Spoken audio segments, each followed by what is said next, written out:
We're talking about QEEG Brain Maps.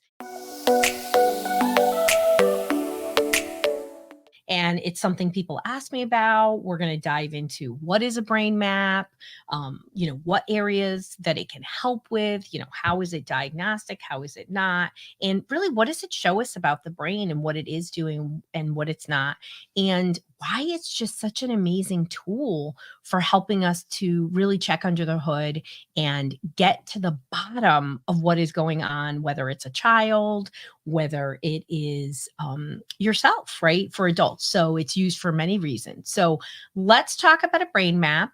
And I'm going to actually show you a couple of pictures for those of you that are actually watching on YouTube. And this is me with one of our clients, actually one of our staff's kids.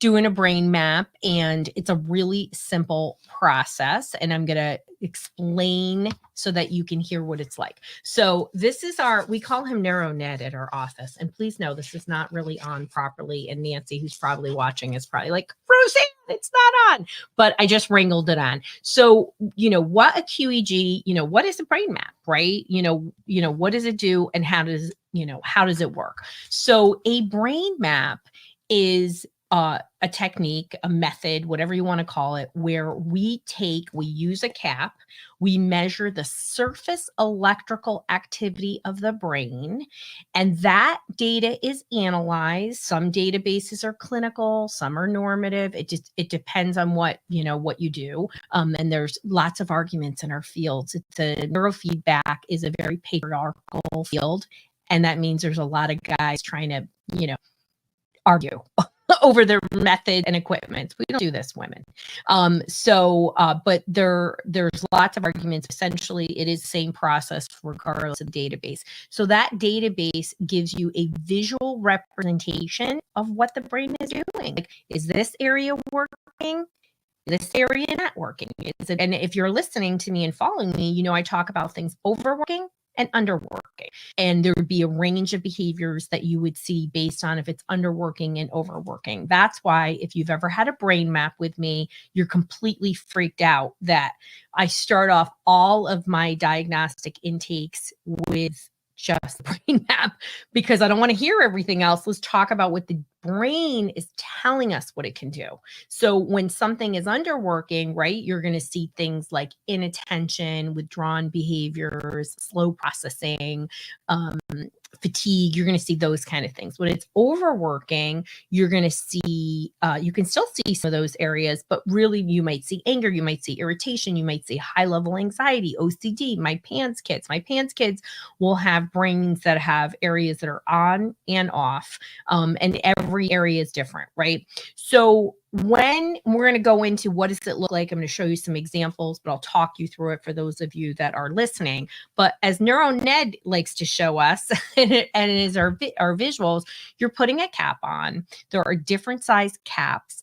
And even though there are what's called dry caps available that don't use what's called conductivity gel, so there's gel that is inserted to each area of these. This is a 19 site cap. They have ones that have, for research, like, a couple hundred areas that they're measuring. We don't do that. Typically, some people do 10. I don't know why, but sites in the brain, but it's 19. And it's a good, healthy amount to give us a real sense of what's happening over the structures and what's happening between the structures. Like, what is the connections? The connections I refer to as the superhighway. And if you've heard me talk, we only talk about structures most of the time, but it's really the connections that do the heavy lifting, right? So our OCD people, our panic attack people, our individuals with autism, many PANS folks have hyperconnectivity, right? So you have this overdrive, and it behaviorally looks different in all those groups, right? So OCD, what you're going to see is obsessions, intrusive thoughts, compulsive behaviors, rituals, right? In autism, you might see stereotypical behavior, repetitive behavior. I had a mom on the other day and she was like, Dr. Rowe, I just want her to stop scripting on this one topic, right? Which was a cartoon, and you could see hyperconnectivity. You also could see low connectivity, right? And PANDAS is a mix as well as depression. There's just different areas. So it gives us, through this process of putting the cap on, you're hooked.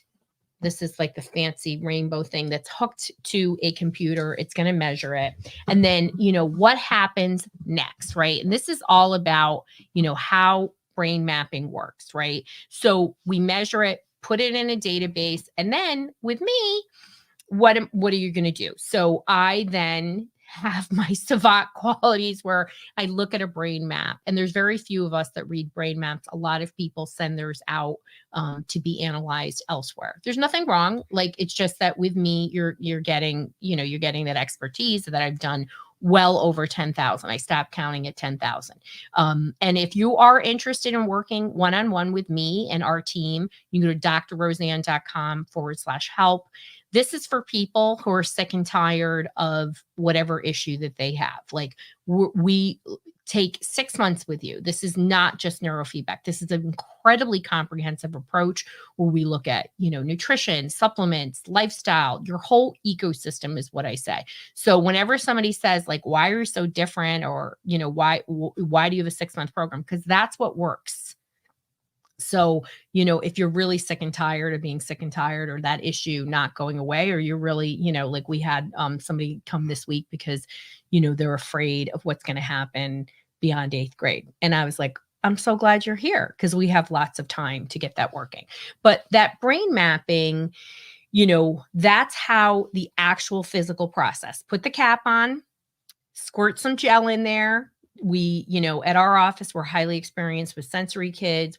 Sometimes we do prep in advance. We do all kinds of things to support our neurodivergent brains of the individuals coming in, or somebody has, compulsions and whatnot. So what can a brain map help with, right? And that's really an important question, I think all of us, right, should answer. So number one, as I already mentioned, we're going to see what areas are working and what areas are not working.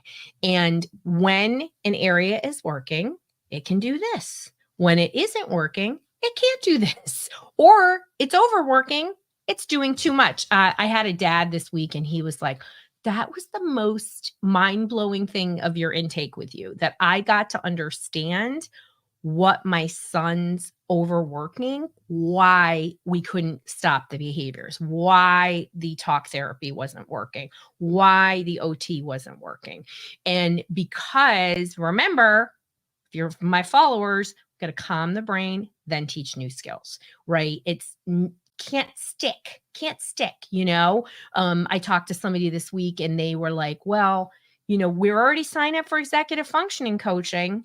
And I said, well, but his brain can't focus. Like, you have to have a tutor 3 times a week. Why are you going to add another treatment to it? Let's get his brain optimized and working, and then the executive functioning coaching can stick, and they were like, oh, hadn't thought about it. So what does a brain map really help with? It's going to tell us, even without a diagnosis, what is actually going on. 2, in with me, right? And just know, some of our people are working with me one-on-one within our program, but also people fly in all the time, or they drive in, or they do a straight consult where I do consults on brain maps. So I wasn't doing that, but I do that. And a lot of therapists asked me to do it so that they could take that information and better work with their clients. So I do consults. You can go to drroseann.com/help, and it will walk you through what's called a solution matcher and match you through. So we can see what areas are working. We can get a clear diagnostic picture. Can I just say how important this is? Because 50% or greater of all of my cases do not have an accurate clinical diagnosis. And I'm saying that conservatively. And, they always come in with like shopping carts, full of, shopping carts full of diagnoses. And a lot of times they have an ADD, a lot of times they have an ODD, a lot of times they have anxiety, but nobody's really got a clear picture. And how can we actually have the right treatment without a clear picture? We can't. So it is unbelievable for checking under the hood, helping us to better understand what is there, right? For sure. So, and okay, yep. Here's somebody saying, thank you for recognizing. First calm the brain, then other interventions will actually work. Yes, that is so important. We must self-regulate. And then, just like I told you on Tuesday, January is going to be self-regulation January. So we're going to do a lot of things about is so important, right? To help us to self-regulate. Somebody said, glad to hear you have a 6-month approach. It's not right? True health isn't a quick fix. It is not. And just so you know, the person who made that comment, I do have a magic wand on my desk for a reason, because a lot of people come to me and they really think there's some type of magic because pharma has convinced us that there is a pill. We must regulate the nervous system. We have to work on behaviors. That is much harder. We guide people towards that. And there's great therapists out there. There are. But if we're not regulating, and people are moving to such dysregulation, and I have never, ever seen anybody who, in this world at this time in 2023, I've never seen so many people so dysregulated. And, this is impacting our kids. Other kids are dysregulated. Our parents are dysregulated. We need to work on calming our nervous system, hence my calm brain, happy family.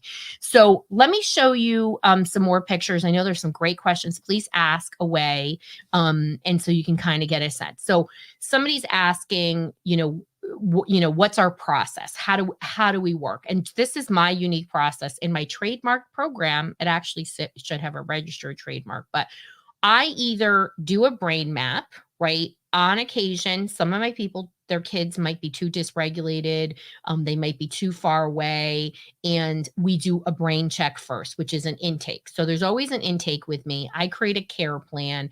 What is my care plan? Hello, it's based on working with thousands of kids and families, knowing what changes the brain and behavior to create lasting change. That is what is in that care plan. For those people who work fully remote, which we do work fully remote with people, we send you equipment, we teach you how to do it, you do your sessions, you get wellness coaching along the way. I mean, data is my love language, which is why I fell in love with QEEGs, because it gives us concrete ways to measure change, but we also use clinical tools to measure as well. And then as the nervous system starts to regulate, depending on where people are at, we then add more and more brain keys, is what I like to call them, amplifiers. Diet, right? Some of my people can do diet right away. Some of my families, it's too much for them. And we just have to work where people are at. We support you and we never make anybody feel bad. And then we just keep moving forward in that. And that's really helpful. So I love this comment. Brain regulation is the basis of behavior. Somehow, thank you for bringing that up. It really is something that is missing. And so in the message, right? So if we don't have behavioral disinhibition, right? It's a fancy word, but if we don't have an ability within our brain and body to actually put the brakes on, how can somebody learn? How can somebody pay attention? How can they get along with others, whether it's at school or work? They can't. So we must regulate that nervous system. And it starts with, for the basis of executive functioning, everything is about being able to control the impulses. And it becomes much harder when we're in a sympathetic dominant state. Here is a great question. How long does a brain map take? Such a great question. So we collect about 10 minutes of data with your eyes open, your eyes closed. I would say the majority of people, even young kids, I mean, we're pros here. I mean, we love you up. We make it like just so incredible. And I know that people have come to me after working with other practitioners, and unfortunately, They don't always have that experience. But when you're using the conductivity gel, it is quicker. And I would say that 30 minutes tends to be the max. Sometimes it's less than that. So, and sometimes it could be 2 hours if I have a real sensory kid and we have to walk them through, but we are experts here. It's quick. It's definitely like under 30 minutes. And some of my people in our program, because so many of our people are not local, sometimes they only come in for the first brain map, and that's okay. And then we do brain checks, which is where we're collecting raw EEG data, because I can read raw EEG data, which is not an EEG like you get if there was, any other issues. Somebody is asking about what I can and can't see. Can you see slow processing speed? I read that you can't change slow processing speed, but can neurofeedback improve that? Can I say heck yes to both of those? Absolutely.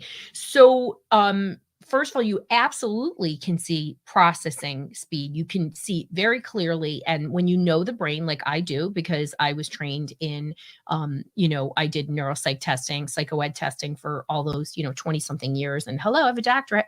And I did so much work with just supporting kids and helping to regulate their brain so that they could learn better and pay attention. It was such a natural evolution and flow into neurofeedback, but you're able to see the lines of communication. And what we know through research, I mean, I saw another piece come out today. More and more, we're seeing neurodivergent brains, kids with ADHD, kids with autism. 2 different research studies came out, show that they have a problem in their brain hubs, in their communication hubs. This is a major, major reason why kids try meds, psychostimulants, and don't improve, because those meds are only going into the frontal lobes. But what I see in the brain maps is very clear lines within the brain that there is not proper communication. And that brain communication, again, is the superhighway, right?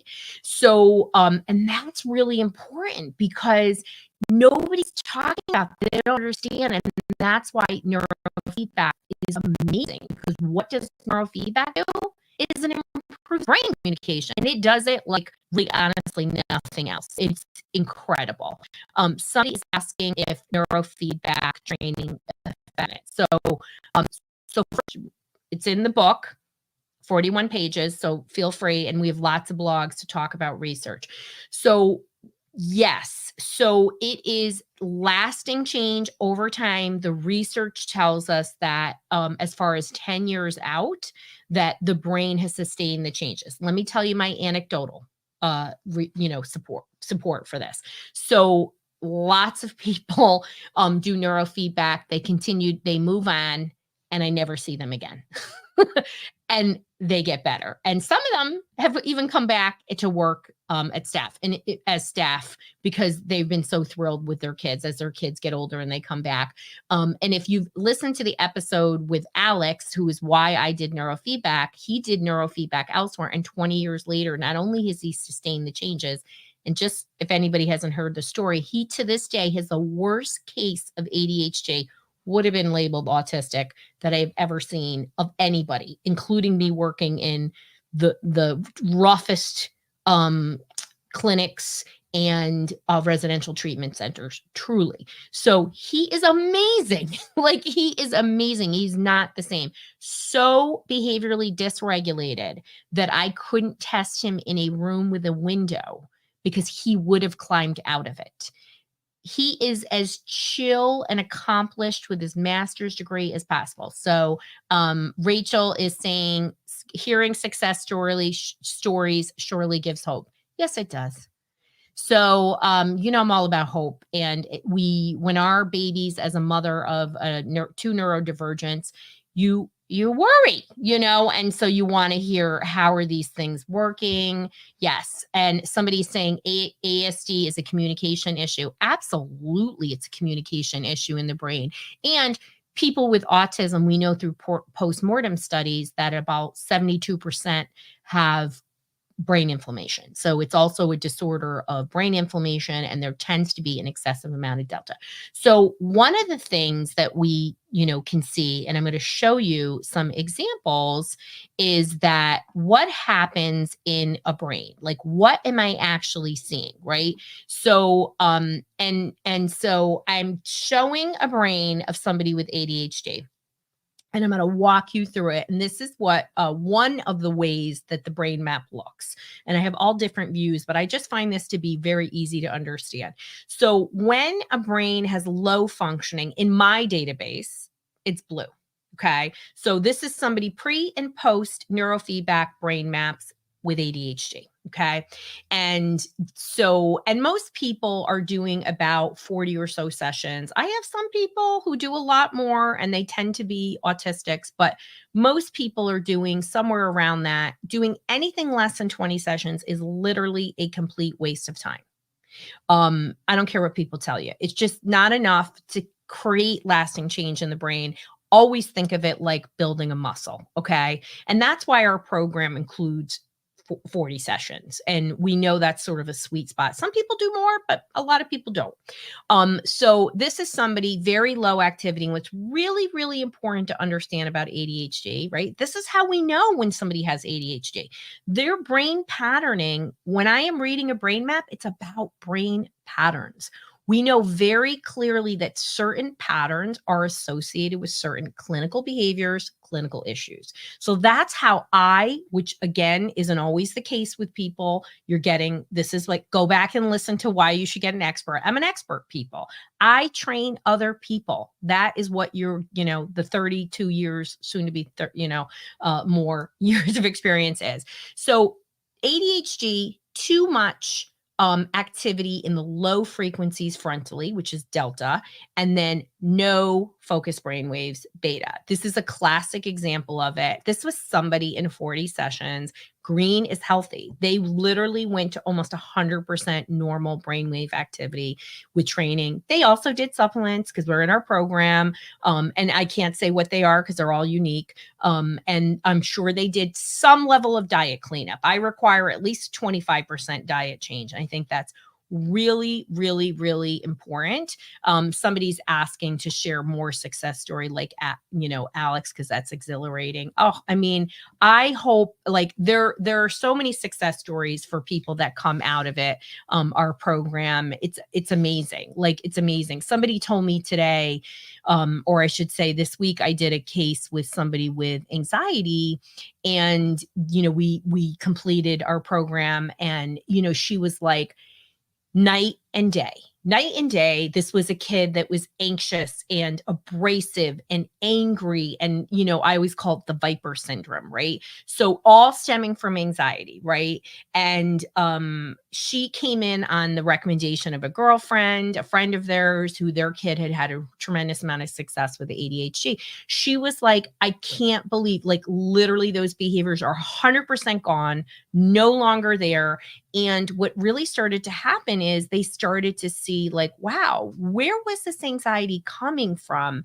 And it helped us to really understand what needed to happen for this kid, which was some more support in learning, thriving, doing incredible. I mean, I can go on, and we are going to do an episode on ADHD success stories with somebody that I worked with, again, a long time. Somebody's asking about, what do these colors indicate, right? So let's go back to another brain map. So the colors, actually, this is a different view. So this is complex, but just know that yellow and red are overactivity. Blue is the gradients are blue, and it has to do with the standard deviation. Was it 1 or 2 standard deviations are low? And green is a healthy brain wave. And this is just a different vantage point to only look at one section. This is somebody with PANDAS, a lot of overactivity, very, very agitated. It was beta brain waves, just super, super anxious. And we were almost completely able to just get rid of it. They have Lyme, strep, rage. So we took down their rage. It was over. It was great. And this is years ago. This is somebody probably worked with, I mean, gosh, this has to be at least 7 years ago. I think longer. This is somebody with PANS and OCD. Very interesting, even though OCD is a situation where when it's genetic, which I don't see a lot of my cases, or all cases, really, a lot of it's inflammatory. This is somebody that had infection, COVID related PANS. It went in, it shut everything off in the brain. And essentially what happened is the brain tried to keep turning itself on, and it created this compulsiveness. And we were able to almost completely turn the brain back on. We were able to still see there's inflammation there. So in our program, we're able to help support her and work with whoever their physician was to support the detoxification process. So I think that, absolutely, we want to, really talk about, what happens to people. Somebody's saying once the brain acquires a desirable skill, retains it because it's efficient. Absolutely. And the brain doesn't want to be in these negative states. Like, it doesn't want to be agitated. It doesn't want to be angry. It doesn't want to be any of that, but yet it finds itself there. Brains get stuck, and then we are convinced, because, a lot of times, we're convinced it's only a medication that makes the difference. And why does that happen? Because unfortunately, at the top of our mental health system is a physician. Number one, it should be the individual or the parent really getting good quality education, right? Like, one of my moms emailed me something today, and it was like hogwash that they had found on the internet. So now I'm like, okay, like I had already warned her. I was like, girl, you're here. You got to trust me. And now I'm like, every time you have a question, send me the information. I need like a research citation to do that. And so she's like, okay, it's good. She's like, thank God. I literally am doing research at 2 a.m. And I was like, you don't need to research at 2 a.m. I have done the research for you, and it's here in this program, and you can run things by me. One of the comments is, reducing inflammation is vital. Brain inflammation is the greatest threat to our mental health. And everyone says, well, how are these babies, getting all these inflammation? It doesn't matter if it's babies or adults, but in fact, kids are they're born with 267 toxins in their body. And we are reducing food quality. There are a lot of things that are happening that are causing brain inflammation. And I can tell you that I am seeing a huge amount of my people have brain inflammation. So for sure. And somebody has this comment. I love this. Medications just reduce symptoms. They don't teach skills. I always say that not pills, teach skills. Stop taking them and you're back to square one. And, unfortunately, that is the truth, right? Like, if these things were great, we wouldn't have the greatest mental health crisis ever. Right? And I think people need to remember that. And I also think people are getting too comfortable being sort of moderately okay and not understanding that you really can thrive. And know that again, there's no absolutely magic wand. No magic wand. Let's say that again. The path, it's about shifting your effort and working smarter, not harder. And I think that's a message that I've been trying to say for a long time. And, I understand, and you're always going to hear me say I walk the walk, not just talk the talk, because, I'm a PANS mom, for crying out loud. So yeah, and it's for sure. Neurofeedback teaches skills. Love that. And what it does is it teaches the brain to get regulated, and then it stays regulated over time. Now, just like anything else, right? Like, you go get a massage and the next day you do an Ironman triathlon, you're going to feel like poo, right? We have to continue to support the nervous system. I always say power down to power up. So it just doesn't have to be so intense, like, you still want to, do meditation or breath work, all these things. We have to keep lubricating the nervous system. And, as awful as PANS was, and I would never want that for anybody, has positively changed our lives, at least in the Hodge household. Like, we were already pretty high level eaters, but we went to extreme. We prioritize other things, right? And it certainly has really given me permission to reduce anybody who's toxic in my life. Not that I wasn't pretty good about that, but now it's like super clear. So with all these things, there are things that are helpful. Somebody wanted to know, how long are sessions? Let's get into neurofeedback. Let's answer some questions about neurofeedback, because I think it's really helpful to understand what the process is. What does it look like? So neurofeedback, well, first of all, how does neurofeedback help, right? And I'm about brain-based tools. And a little secret, because I know a lot of you LinkedIn people are here, be on the lookout, because Dr. Rowe in 2024 is going to do a brain-based mastermind where I am going to teach people how to do this. So it's going to be a tiny group of people. There's already 3 people signed up. So just be on the lookout. So I know I've gotten quite a bit of talking to by my peers that I have a super high level of knowledge with things related to brain inflammation that just isn't being translated. So it's going to be a 1-year thing, but that's different. I'm only talking about it, but because there's many professionals here and I appreciate it. And thank you for your insight. So neurofeedback at the most base level works because it takes you from a sympathetic stress dominant down into a calm parasympathetic. So it gets you out of fight, flight, or freeze. Once you're out of fight, flight, or freeze, you can think, your body can heal, you can take action. If you are in a sympathetic dominant state, ain't no learning happening, people. Ain't no healing happening. I don't know how many times I have to say that. And the meds, which are supposed to help you, they have their own level of toxicity. And if so many people already have brain inflammation, that is only going to add to the fuel to that fire. And that's why, this is an aha moment, where sometimes we do meds, you get better temporarily, and then there's a descent, right? Well, it's because the increase in toxicity, typically it destroys your gut bacteria, which we need for neurotransmitters and a lot of other things. So, but ultimately neurofeedback is about taking a brain to help it be, unfocused to alert, dysregulated to calm.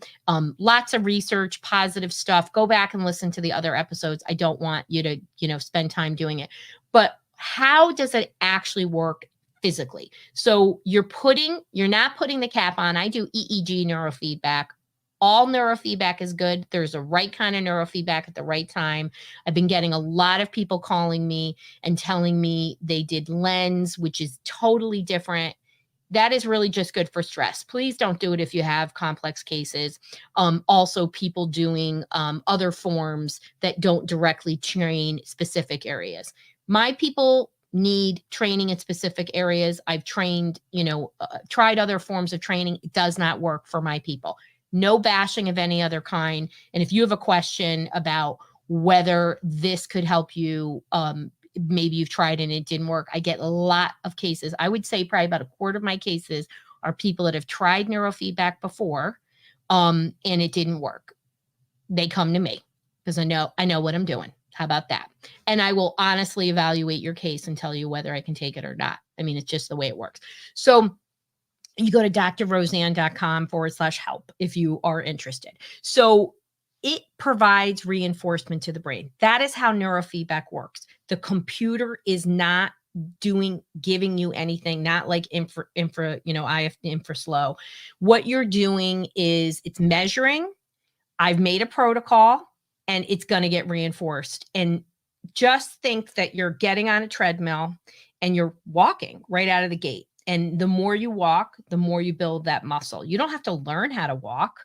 You're just walking and you're building that muscle. That is exactly what neurofeedback does. It says, this is unhealthy, this is healthy. And in 2 to 3 seconds, your brain will instantaneously produce the right combination of brainwaves. And that's what happens. Sessions, what I do is about 20 minutes to 30 minutes. That's what most people, depending on age, but I would say on average, it's about 30 minutes. And again, nothing comes through the wire of EEG neurofeedback. It is only measuring and reinforcing, and that computer is giving is giving that reinforcement. This is our home-based equipment. This is what a session physically looks like. And we send people home with a computer, we mail it to them. And that is what it actually looks like. Now there's all kinds of equipment. All equipment is FDA regulated. There is no bad equipment in terms of EEG neurofeedback. People will trash talk. That's usually because they just, whatever, they don't know what they're talking about. But it's really highly dependent on the person setting up the protocol. That is really the greatest thing that's going to give you success or don't. So, I mean, that's really why a lot of complex cases come to me, because most practitioners don't want to do that. No, I'm not mentoring practitioners anymore one-on-one. I just don't have time. That's why I'm going to do a year-long mastermind. So somebody has a great question. If it's effective for language and communication or issues, if it's hereditary.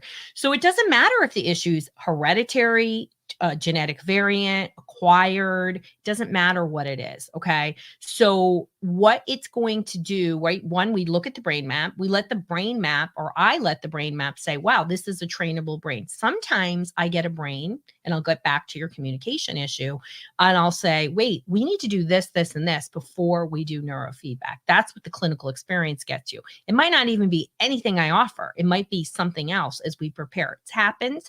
A lot of brains are great for neurofeedback. I do as young as 3.5, all the way into the elderly. Even the bulk of our people are kids. A lot of entire families do neurofeedback with us. It is great for communication issues, whether it is, any level of communication, like physical production, stuttering, pragmatic language communication. There isn't something, because again, we can, with EEG neurofeedback, we can go in, we can train lines of communication that improve brain functioning, but we also can train very specific areas that aren't working. And that tends to be why, like people will say, like, why does somebody, like if you heard the episode with Tiffany, like she's done over 100 sessions. She has seen, her kid was like almost autistic and no longer meets the criteria, not just neurofeedback. Again, very comprehensive approach with the whole team. And she just is getting so micro with what we're changing and improving that she's thrilled and she doesn't want to discontinue. And I think that's okay. And it's a partnership, and we work through a lot of things, and making sure that we are addressing and supporting the needs of this like unbelievably awesome flipping kid. And how excited that we changed his life. I mean, he's just gonna, his OT was like, I don't even have anything to work on him with anymore. So just to understand our process, like people do a QEEG brain map with me if they're in person, if they can travel or they're local. Yes, I do diagnostic consults, and with in-person QEEGs. And if somebody's had a QEEG, I will do a consult on somebody else's QEEG. Only giving you my opinion, and I don't go back to that practitioner unless it's that practitioner that requested, because people have their own way of doing things. And as much as my families have said, oh, will you train this practitioner? They're not interested, and it's just not what I'm doing.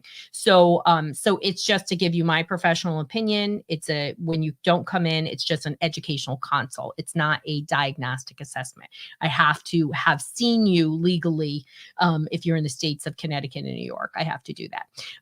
Okay. So you do an intake with me. It's the only way to meet with me, right? I don't do straight consults. Like sometimes people are like, oh, can I pay you for an hour of your time? No. I only do things through an intake process. It's just what it is. There's only so many hours in the day, people. I got my own kids, right? And I'm, doing a lot more speaking and really trying to, change the world, right? We need to get people to understand about these things so people aren't hurting so much. Most people are doing 2 to 4 sessions a week, and getting additional brain support along the way. And, people always ask, what issues can you address? I don't know what issue you can address. Okay. I mean, it is incredible because again, we're dealing with brain dysregulation. Once you get the brain regulated, you can resolve a variety of symptoms. Hello. Hopefully that's an aha moment for you. People always ask me, like, when is the right time to do it? my kid's super dysregulated. You can talk to our staff and they can help you to answer that question. But it's really, do you have an ability and a willingness and the commitment to actually do 2 or 3 times a week? Some of my kids are so dysregulated that we have to do our COM-PEMF before, and that's okay. And we walk it through. It's always like, we always want it fixed yesterday. And I get it as a mom who's got kids who are struggling. So these are general questions people ask, like, does equipment matter? It's FDA regulated. I believe I already told you some of these questions, like, I believe in EEG neurofeedback. That's what works for my population. I'm not going to trash talk anything else. I just know what works, especially for a developing brain. I love QEEGs. Is it better than a brain check? Of course. I have more data. I can see things clearly, but I have lots of people who do that and we do great. So we only are going to allow that if we think that is acceptable. That's what happens when you go to high level experts who's been doing this forever, right? Can you do neurofeedback with other treatments, like medication and stuff and things like that, or other things like OT and PT? The more holistic, the more synergistic. And actually I just planned with a mom yesterday to do an intensive and then do the speech intensive at the same time. So the brain soaks it in and really there's just like a synergistic effect. People will say, like, can I do more neurofeedback? Can I only do once a week? You waste your time with once a week. You really do. But some of my people are able to do daily. It depends. I guide you through that. That is not something a typical practitioner is able to do. And not everybody has access to home-based equipment. So home-based equipment has been a game changer. I love the equipment. I think it's great. It's so much to like about it. It's easy to use. We are able to see everything. And I think that's incredibly important to know that you're using and being followed and tracked.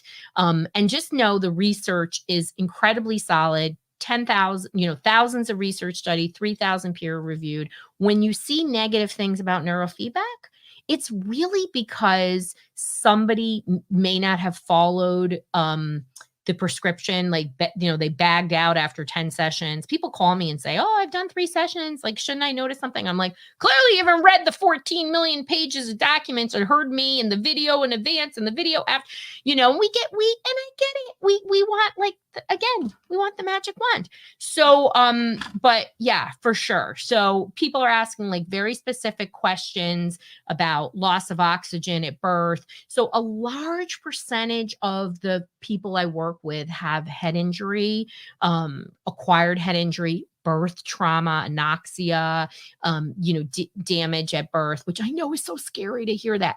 Neurofeedback is amazing for any type of brain injury, regardless of where and why and when it happened. It can be an incredibly old injury. I've treated people in their 60s and 70s with head injuries from birth. So the brain is very resilient and it will resolve itself, but sometimes it can't and it gets stuck. And those brain injuries can show up decades later. So when you go looking, you see things. So it doesn't matter how it happened. It's really, is your brain trainable and not? It doesn't matter if it's genetic. It doesn't matter if it's genetic variant. It doesn't matter if it's a trauma. It doesn't matter what it is. So when you come to me and you have a brain map, you're really just, this is what I do, people. This is what, why people, hop on an airplane. And no, I don't, partner with anybody and recommend anybody else. I don't have that kind of relationship. And I do things, I have a trademark program.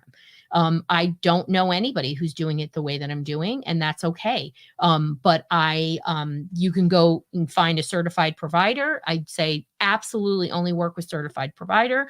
Don't work with anybody who's not licensed. There's health coaches out there doing this. I don't know how, because most states, it's not legal. Just make sure you're going to somebody who's an expert in that area. And I think, most people, do well. And, we always think, oh, it's a little ADD. It's a little this, it's a little that.